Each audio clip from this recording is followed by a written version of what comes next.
Cincinnati, the Bengals traveled to Buffalo to face the Bills and Josh Allen Sunday afternoon, and it was a great game. The Bills ended up winning 39-34, but they're dueling. They're trading punches, they being the teams, but also just Josh Allen and Joe Burrow. But there was that span where Burrow throws a pick six and then comes right back and throws another pick, and that kind of felt like the turning point in the game. It went from, oh, they're neck and neck, they're right there, to now the Bengals really, truly have to play catch-up. And with that defense, it's not really a spot you want to be where you have to play catch-up. Thoughts on this game? Well, if I told you 73 points were going to be scored in this game, it may not shock you, but then what if I told you it was in a blizzard? It was snowing the entire game. Yeah. And yet these offenses were just going up and down the field. Cincinnati scores touchdowns on their first 3 drives. And then Josh Allen was phenomenal, especially in the fourth quarter. They scored 21 points as a team in the fourth.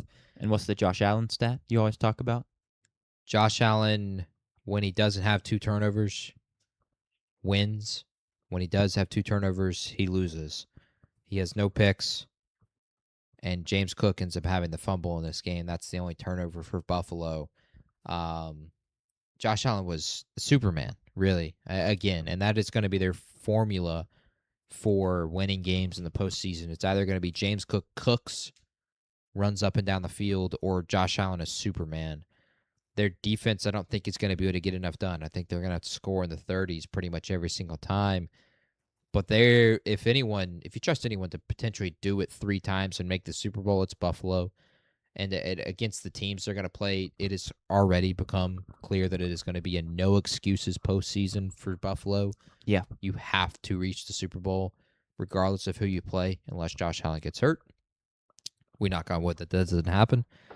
But they were incredible. And all hats off for them capitalizing on the huge plays in this game, because Joe Burrow was absolutely phenomenal, and T. Higgins was great, and Jamar Chase and Mike Gesicki were great in this game. But the turning point in the game is, sadly, 2 plays from Joe Burrow. The pick that turns into a pick six, and then the very next play getting bad at the line and it ends up being a pick. That is what is the difference. And I feel bad for Joe Burrow because the team could not win games without him. And if they had just had him for much of this season, they would have won a lot more games this year. They're probably still in a similar argument of maybe they're just looking at 7-6. There wouldn't be 9-4 or anything crazy like that, but they'd be in a lot better spot. That being said, don't punt on Cincinnati.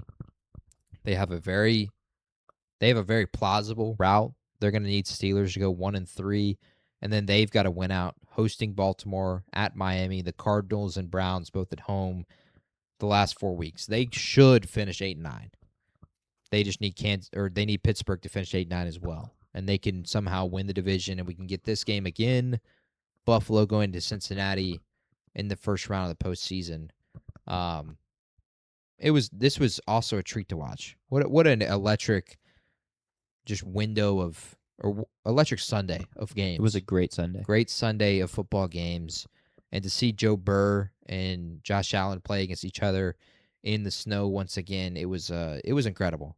The throw to Josh Allen makes it Khalil Shakir absolutely dirty. The throws Joe Burrow was making throughout the day were just phenomenal. The catch by T. Higgins after the 2 picks to put them back in a tough spot. And then Josh Allen picks up a 3rd and 15 to win the game. Just Superman plays from both sides. What a treat to watch, and I hope we get to see it in the postseason again. Yeah, it kind of feels like we deserve to see it in the postseason, because if the Bengals don't make it, and the way it could shake out, it really is the AFC is Josh Allen and then a bunch of kind of new faces, which it's always fun to have some new faces, but I like the heavyweight clashes, and the AFC will definitely be missing that, or most likely missing that with no Mahomes, no Burrow, no Lamar Jackson. If that works out, like, that is nuts.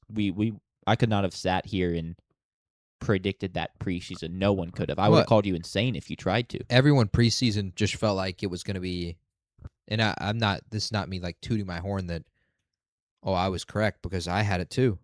Everyone thought it was going to be, Baltimore probably competes for the 1 seed, probably wins 15 games. Buffalo, if it's not Baltimore, Buffalo wins the 1 seed. Okay, well, if it's not them two, it's Kansas City. And those are the 3 division winners without a doubt. No, and the AFC South is bad. Houston wins it. None of those 4 teams right now are favorites to win their division Nuts. with 3 weeks to go. So it is absolutely incredible. Or 4 weeks ago. It's absolutely insane what has happened and flipped for the AFC this year.